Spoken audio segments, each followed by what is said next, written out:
ஒரு கூட்டம் ஒண்ணு இருக்குது, அது தமிழ் தேசியவாதிகள்னு சொல்லிட்டு இருக்கிற கூட்டம்.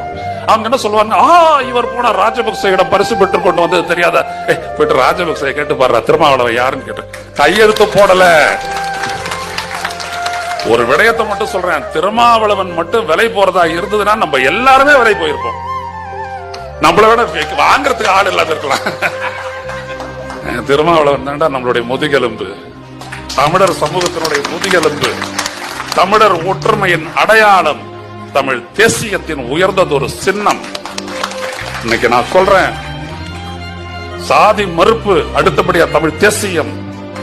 புரிஞ்சுங்க, அந்த நட்சத்திரத்தில் இருக்கக்கூடிய 5 விடயங்கள் தான். இதுல நம்ம முழுமை பெறும்போதுதான் தமிழ் இனத்திற்கும் விடுதலை, தமிழ் இனத்திற்கும் வெளிச்சம். முதல்ல புரிஞ்சுக்கணும். நாம இதெல்லாம் ஒரு சாதாரண விடயமா வந்துட்டு கருதி போயிடக்கூடாது.